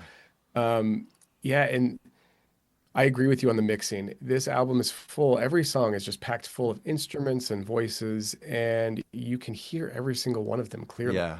They're all there. None of them are buried in like a way you can't hear them. And so yeah, it's a beautiful sounding album. The other thing about this song, so they do their hymns, they do their like more modernish covers, and then they do their original songs that some of them, like this one, I think are more autobiographical and that don't seem to fit the lyrical theme with some other songs on the album. Right. I mean, best I can tell reading the lyrics, it seems to be maybe about Vito's grandfather dying and him dealing with like remembering his grandfather. Maybe his dad. I know he has a song on a later album about the death of his dad. So maybe this is also dealing with that. I'm not sure. But it does seem to be autobiographical and more sung from like first person and very, very different. It's just weird how all of these different voices from like a lyrical perspective are put onto this album, but they don't feel too out of place. But yeah, this song does have a different vibe than I think anything else that came before it. It does It's great. It's feel a beautiful song. It does feel more like future Welcome Wagon music than a lot of this album does. And so it's a little bit, I feel like, of a peek towards maybe some of what's to come. Yeah. I don't know. That's cool. Next up, we have "You Made My Day." Joel, did this track make your day? Yeah, I like this track. I think it's unique. This is I wrote down like trying to like pinpoint this one like country waltz. Yes. Well, it's technically like a march. I think it's in 2/4 time. I don't know if it's a waltz. Yeah. I don't know. I just Yeah. It's really It's a weird interesting musically. The bass line it like feeds into that feel a lot, but talk about like the riffing and just improvising instruments. Like it's like you have a really simple structure underneath and then just a lot of like fluffy things happening around it. So this, I will say this is not my favorite track on the record. Yeah. This might be my least favorite. I think it is my least favorite track. But on at the record. same time, it's still really fun to listen to for It all the is. like that ear candy, all the weird Yeah. things they're throwing in there. There's like that saloon style, like ragtime tack piano kind of thing in there with like the marching band horns and it is a fun listen, but it also is like feels a little out of left field. And it's the third and final original song on the album too. So Yeah, this one's interesting. Brandon, I'm intrigued to know what you think about it. Yeah, I was trying to pull up. So I could not figure out what the song was about. So I ended up going to like ChatGPT, being like, what is the song about? And I'll see if y'all agree with this. It says that it is a warm, affectionate song about grace found in simple relationships and daily encounters. I feel like I don't know. I think that, to me, that's a struggle I have, is whenever I listen to a song and I don't know like what it's being said. Like in my mind, I'm like, oh, is this like am I happy after this, or what they saying is like not happy? So I think for me, like, I like a song that I can either understand, or I can like pretty quickly figure out like, oh, okay, like this person. But I think that with a band like this, you're gonna get songs like that are kind of like, oh, okay, what are they saying? And I think there's a lot of bands I love that, you know, if you just gave a stranger, like you handed them, you know, like It's All Crazy, It's All Faults by Me Without You, they would be like, what in the world? Is it animals? This fox is eating carrots? What's going on? Yeah. I think it's another autobiographical song. It's like there's very specific references about like family fleeing to Mexico. You held my hand over the phone. Yeah. This like out in the snow by the barn. But like they're singing to someone about a time they shared together. And I think I don't think we could fully know what it's about without knowing the experience that Vito's singing about here or wrote about. So it is, lyrically kind of an obscure song on the album, but yeah, it's weirdly the only track on the record that's not on Genius. I noticed that. I was trying to look it up and I didn't see it. Yeah, I don't know. It's an interesting one. Let's move on to track number 9, Half a Person. Now it starts getting really weird. Yeah, I'm here for it though. For an already weird album. Eric, talk to us about Half a Person. All right, so Half a Person is a Smiths cover of a Smiths song, I should say. And it's like a B-side of a single. It's not even like a popular, super popular Smiths song. If anybody listening knows about the Smiths, very generally down-tempo, depressing sounding. I love the Smiths. This version is so much more upbeat tempo-wise, and with the choir, there's a lot of fun call and response vocals that are not there in the original. This is one of those songs we're talking about last week's mailbag question. Like, this might upset some people, but like I almost like this version better than the Smiths version. I mean, it's hard to say because there's such different moods that if you're like, okay, when I first bought this album, I remember this was one that like on a summer day, I'd drive around with the windows down and I'd specifically put this track on because it's just a fun song to listen to. Whereas the Smiths one is not that kind of vibe. So again, they're making a relatively modern song and they're covering it and making it sound like their own. And it's just lyrically I have no idea what this song's about either. It's a weird song. I don't understand how it fits on this album lyrically, but they just put it on there and it's fun. Yeah, I agree. I went back and listened to the Smiths version of this again, and I definitely like the Welcome Wagon version better. I feel like the vibe of it is really fun and interesting, and I love the call and response stuff that you're talking about, just the kind of back and forth. And I love the taking up the vocal melody on the second verse. We haven't talked about, I mean, maybe we have a little bit about just their voices playing off of each other and how well and uniquely they like blend together when they sing together. They sound perfect together. But the moments that they're singing together are just so good. Every spot on this. And that's one thing that I love. But I feel like that stands out on this track. It's interesting because they just, given their age and the music they grew up on, they just must be a song they love and wanted to cover. Yeah. Because on the album following this, they do a cover of a Cure song, followed by the cover of a David Crowder song right after it. So they I think it's just must be a song they liked, but I'm not sure how it fits in. I'm sure Vito could tell us, but it's Brandon, what do you think of this one? Yeah, I like the like pickup. I like it having a little more energy. Like you said, it kind of opens the door now for like it really becomes this like bam bam bam like at the end of it. So I enjoyed the pickup and yeah, so I enjoyed it. And like I said, I thought it was interesting. I think this is the one that got me started looking up how, oh, they'd done covers, but it was kind of like doing their own twist and taking a song that, like you said, might not be as hopeful, but now they turn it into like something hopeful. And I thought that was really interesting. And I'm the kind of person that I love an album that I can tell someone like, here's some fun facts about it. And so Yeah. I feel like this is an album that if I shared it with someone, I could be like, ooh, let me tell you this fun fact about this. Yeah. Yeah. It's such an interesting and fun track. So I'm here for it, even though it feels weird on the record. So Yeah. Jesus. Joel, how do you feel about Jesus? all right. I've been waiting for this conversation.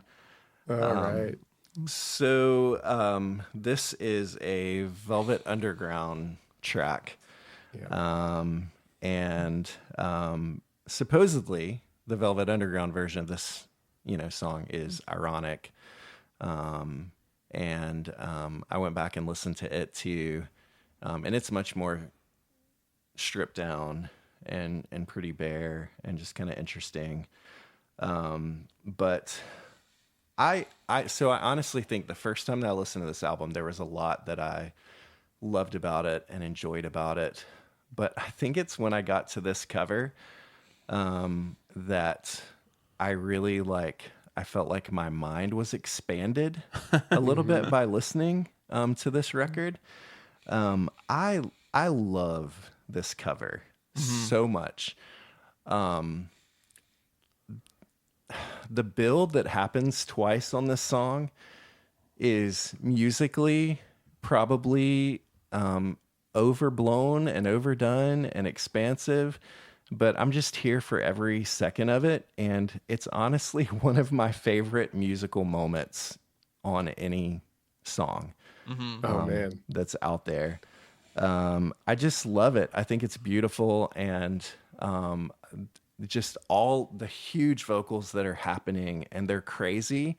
But I just feel like it works for me so well, and I love it. Like, I listened to this song last night, writing down some notes on it, and I finished it, and I started it back again because I wanted to listen to it again, and made it all the way through it again, and then I started it back again and listened to it all the way through again, just because I really, really, there's just something about this song that I love.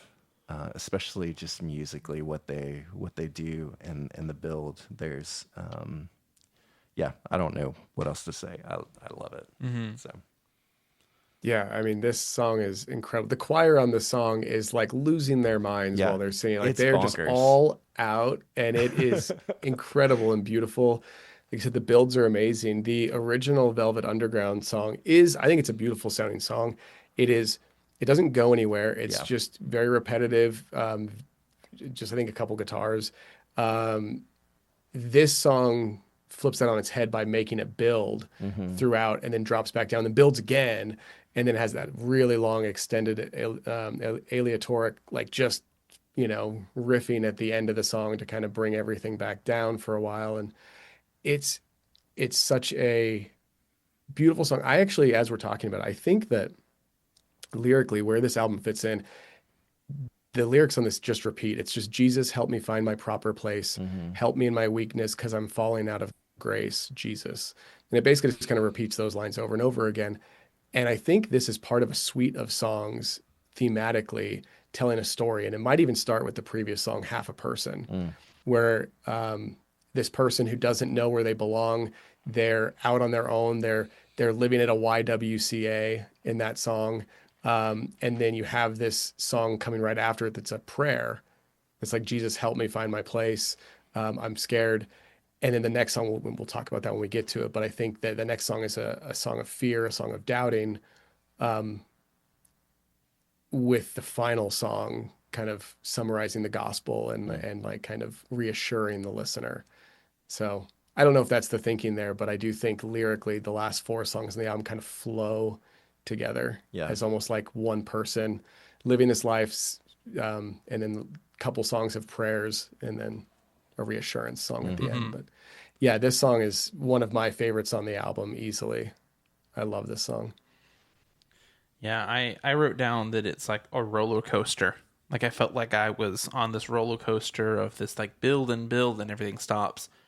And then there starts building like again. And I really like that. I got kind of worried earlier when you were like, I've been waiting to talk about this one. And I was like, oh man. I was like, I hope they're on the same page. But yeah, I think it's really cool. And I'm a big believer that when a band like really loves the stuff they're putting out, like you can tell on an album when it's like, okay, we're just adding tracks, or the record label told us we gotta, write this song or whatever. And I just feel like this song, I'm about to get ahead of myself, but yeah, I really like this track. Yeah, man, it's so good. It's just like how they got the idea to take the song as it was and then make it do what they do in this. It's just one of the most like bombastic things, but it's just beautiful, and it's 100% just ear candy. Like I want to listen to that build over and over and over again. It's so good. Yeah. All right, track 11, I Am a Stranger. Brandon, what'd you think about that? So I was about to get ahead of myself, but what what I wrote down for this is that I just love that there's so many tracks that it feels like the band is like giving their like all in on it. And I think going back to like the beginning, I think when you have tracks like He Never Said a Mumbling Word, you get to like to buy in a little bit of having this big like extravagant ending. Yeah. Like I think it was like the Family Force 5 record we did, where you were like, okay, I get that there's a party, but when does the party like slow down? Like, why is it that every track is like so much is going on? It's like you can't take a break to like come down from like that high or whatever. And I think with this album, there's just such a good job of you have all of these like things, and it's like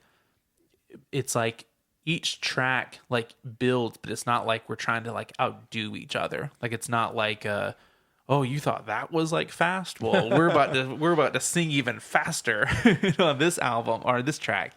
But yeah, I just feel like this track's going, and I'm just thinking like, man, like this would be so cool to see live. Or like even past that, this would be so cool to be there when they're recording this, because it's like, that room is like, all right, let's, from the top, like just enjoying it and high fives afterwards. And so yeah, I really enjoyed this track. Eric, what'd you think? Yeah, I think this is where the choir is at their most haunting. Yeah. Like they actually have like spooky sounding vocals. It's the oldest hymn on here, best I can tell, written in like 1793. And it's a song that I think the lyrics and the music fit perfectly together. It's really like a song about doubting and worry and, am I going to be saved kind of a song. And at the end, the chaotic drums, the chaotic like electric guitar, what other instruments? I wrote a note. Where is it? Oh, and then the choir. Yeah, the choir again. Yeah. It's just like wailing. Like they sound like they're like screaming, crying, they're wailing. And you have all of this like chaos at the end, and then it's just repeated over and over, like as like a bed underneath it. Everything's all right. Yes, everything's all right. And like, yeah, you just kind of have this like line of reassurance that's just repeated over and over like a mantra, while this like torment and turmoil that's like in the soul of the singer is being showcased with the music. And so really cool juxtapositions there. Another really beautiful song, a great like penultimate song on the album. So Yeah, I think this one's really good. I love just the tension in the section of the like, if I forget your name, what will I do? Like the musical tension, melody tension that's happening there. And this is where I wrote down like, this is just such a riffing album. Like there's just stuff happening everywhere, and you hear it on this one a lot vocally. Like the vocals are just going.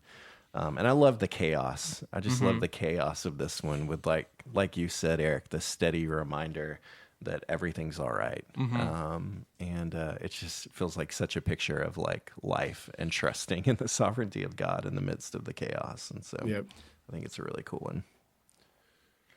Yeah. We end with Deep Were His Wounds and Red. Eric, what'd you think about this final track? I think it's a great song to end the album with. It's ending with the comforting truth of the gospel after like I think a couple songs of a little bit of doubt and worry. And it's very simple, probably the most folky the album gets, where it's mostly just Vito and an acoustic guitar. I think there's some other stuff in there, but yeah, it's really simple, just a clear telling of the gospel. I'm pulling up the lyrics, but yeah, I do love that the last verse, his life, his all he gave when he was crucified, our burdened souls to save, what fearful death he died. But each of us, though dead in sin, through Christ's eternal life may win. Through Christ, but each of us, though dead in sin, through Christ's eternal life may win. And that is the final sung line on the album. It's the final singing vocal. But what I think is kind of cool is at the very end of the song, if you listen carefully right before the album ends, you hear Monique, like she must have screwed up a vocal take or something, because she says, "Oh, I screwed up twice there," and I love this idea of like the gospel. We've won eternal life through Christ, through his death, and yet it's like, oh, but I screwed up. It's okay. Like, you can start the song over, start the album over, or whatever. But it kind of feels almost thematic with what the song is about and what the previous couple songs leading into this one were about, of this fear of concern of screwing up. But, we're looking to Christ, and his work is what saves us, not our own. So I really loved that at the end, with her saying that, because it just really grounded the whole thing, like the whole record in a cool way. It reminded me of like the beginning of Rich Mullins' Liturgy, Legacy, and a Ragamuffin Band, when he's like, I'm barely ready for this. But just like says it before they start actually playing on the album. And yeah, I just think that there's something that's really good and grounding about that. But I love this track. It's simple. I think the melody is beautiful. The lyrics are great. And I feel like it's just a really nice, like simple ending after, because they could have ended the record with I Am a Stranger and kind of the chaos of that. And I think either one of them could work, but I feel like this just puts a bow on like what most of the record has been like. And I feel like it works really well as an ending. Yeah, I think so too. I think it was, I forget the album we covered recently, but I've said that an album's like going to a concert is how I see it. And usually it's like, I wanted to end on something like I'm a Stranger. Like at a concert, you want it to be like, oh, the best track or just the most hyped track.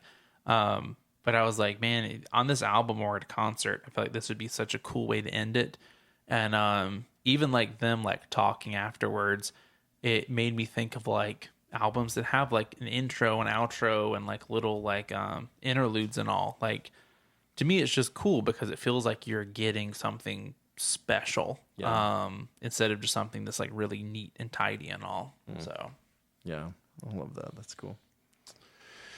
All right, we did it. We talked about all the tracks, and so let's kind of wrap up our thoughts and our feelings on this. Eric, you want to lead us off with that? Yeah, I might be a little bit rambly.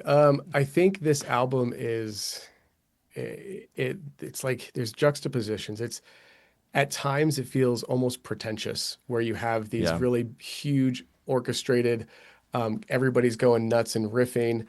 and it feels like you have to be a music school major to understand even what's going on. And yet at the same time, it's so unassuming and approachable. And you have just this husband and wife who are pastor, very simple voices, very simple melodies at times.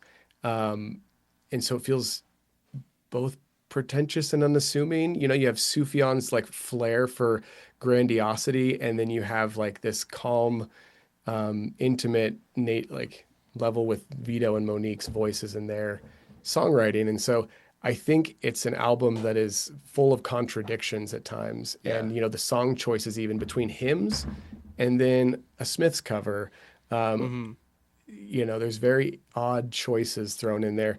And I have a section of the essay that Sufjan wrote that I'd love to read. That'd be It's a great. long essay. I'm only going to read like a paragraph, but it's kind of long. So I'm sorry. I don't know if you guys edit this podcast, but feel free to edit it out. It's lengthy, but I good. really Go for feel it. like this is in Sufjan's own words, like of what the recording process was kind of like. And I think he captures the feel of this album.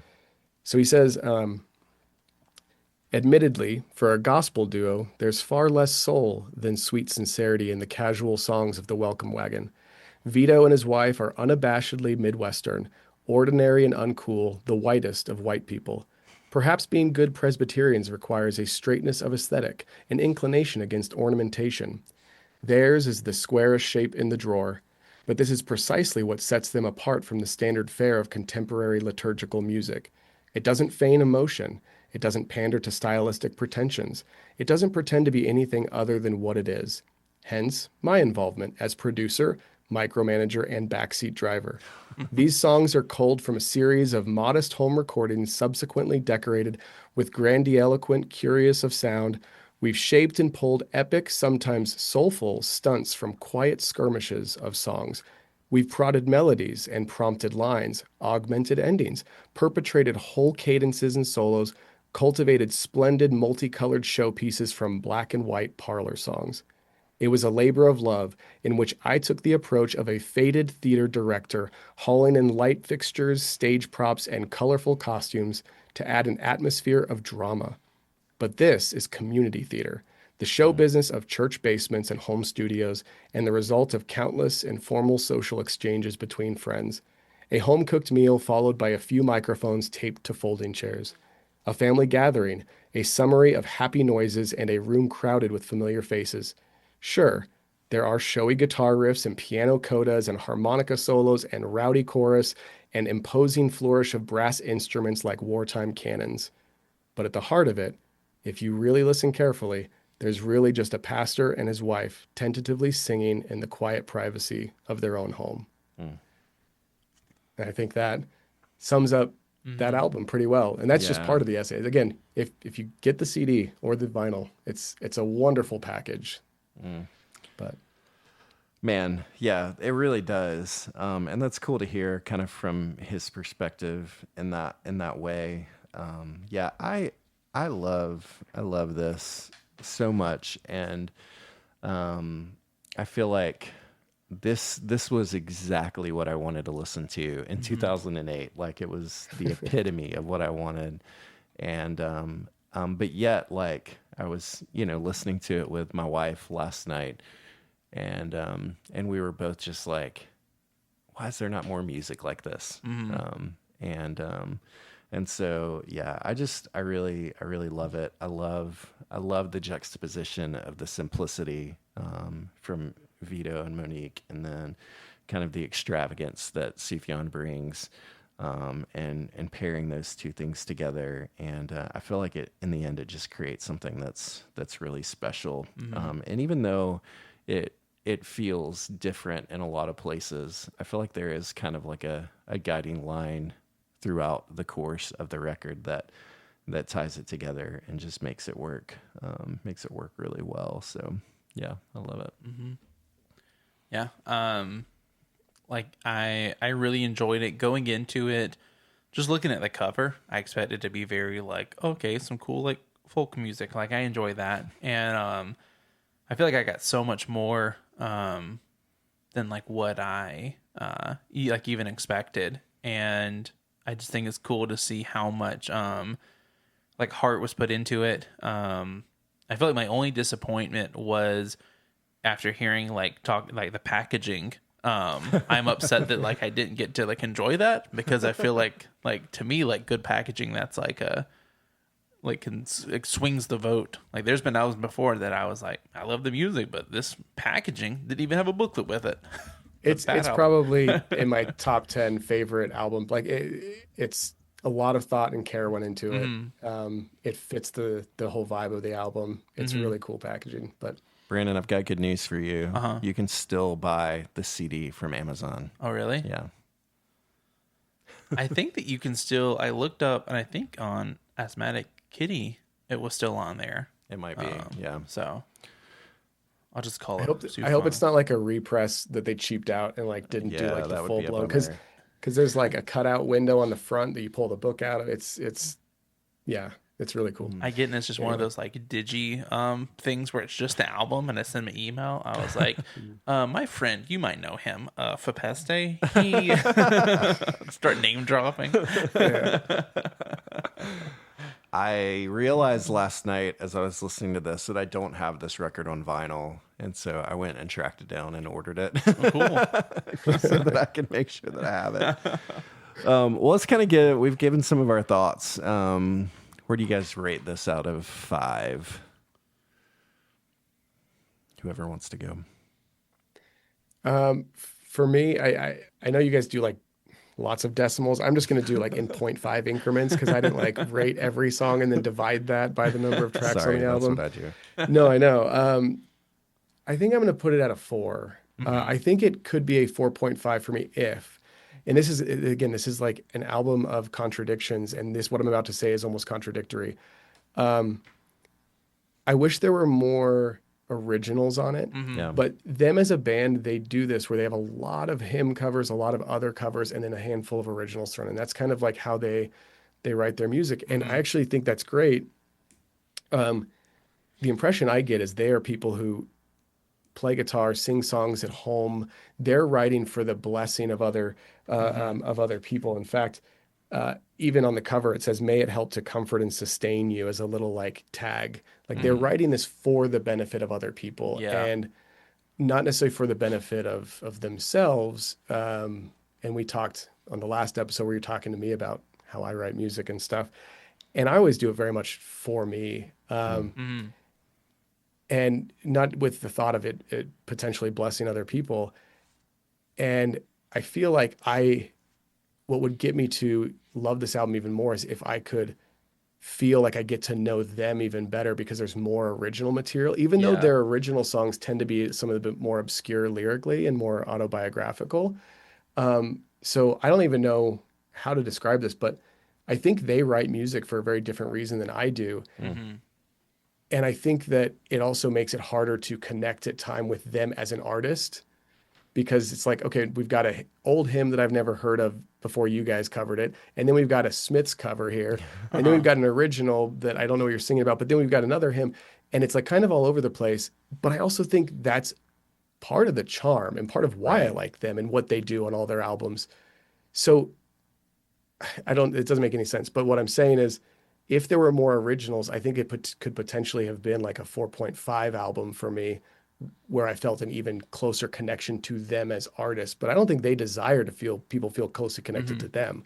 They want people to hear the gospel in their songs, if that makes sense. So like, I feel this like push and pull almost, where I want to give it a higher rating, but I don't know. 4, I guess 4 is where I'm at. But You could always come in between at 4.25. there we go, 4.25. Yeah.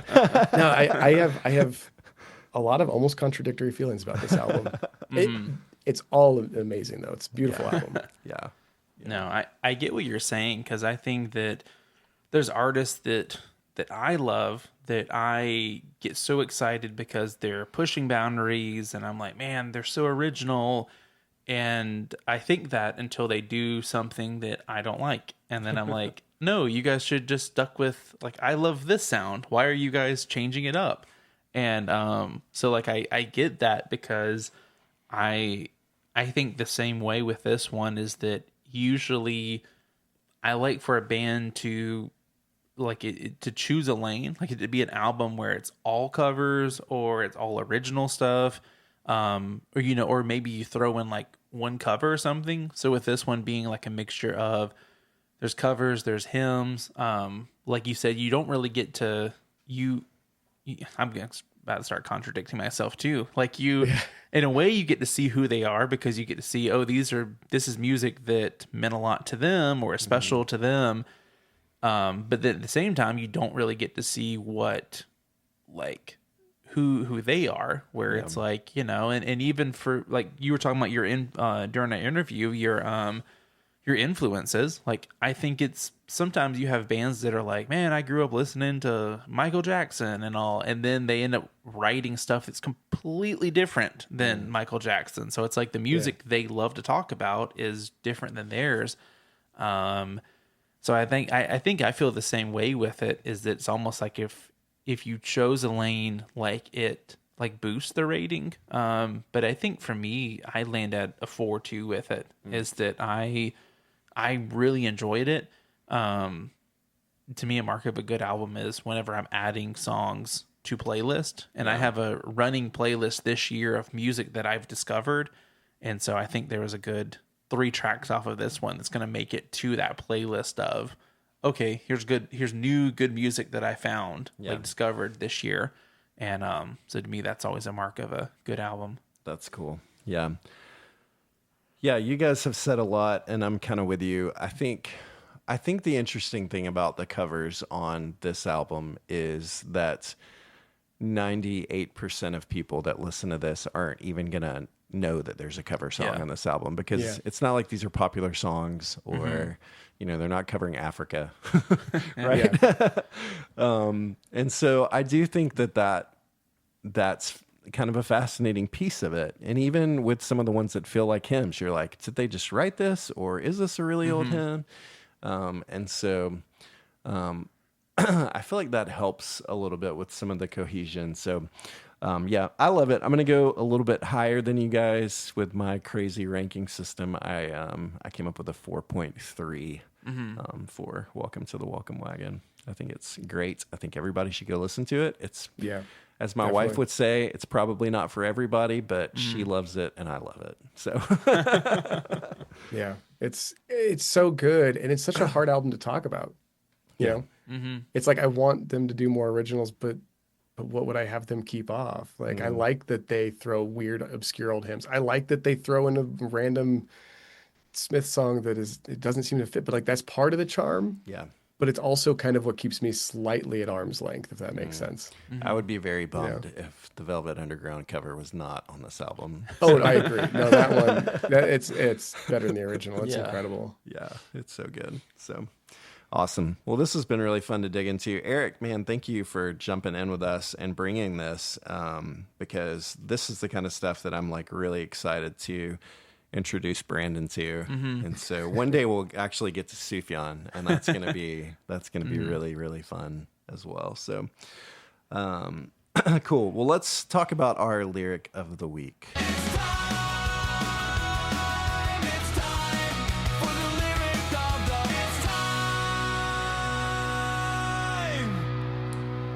So our lyric of the week this week, Eric, you read this one earlier. It's so good. From Sold to the Nice Rich Man. So this is Daniel Smith. But rich man came to pay the price. He paid it all. He paid the now. He paid the was. He paid it in full. He paid it for fools who wandered and drooled. And full of lice, he's twice as nice. There's just some incredible wordplay in that.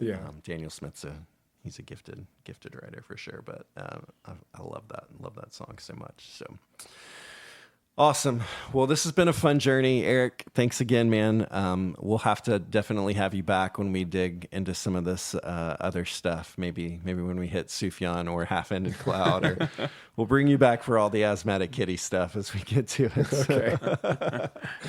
But I appreciate getting the chance to hang out with you and talk through this. And it's fun. It's fun for me when I find people that I connect with musically a lot. And so it's been fun just to realize things that we have in common and chat through that stuff. So, man, thank you so much for joining us. And Thank you for having me. This has been a blast. Yeah, for sure. We'll do it again for sure. But that'll be great. And thank you guys for jumping in and joining us. And part of our hope through all of this, doing this podcast, is that we all get exposed to new stuff and get to listen to some new things. And so we encourage you always to kind of dig in and discover some new stuff as we kind of work our way through it. I've got a friend who listens to the podcast every week, but he will, before he listens to an episode, see what we're covering, and he'll go and listen to that album all the way through before he listens to the episode. And I think that's like a fun way to kind of digest what's going on. Yeah, he's in for an adventure with this album. Yeah, I think he'll like it actually. So we'll see how that goes. But awesome. Well, thank you guys, and we'll look forward to seeing you back next week.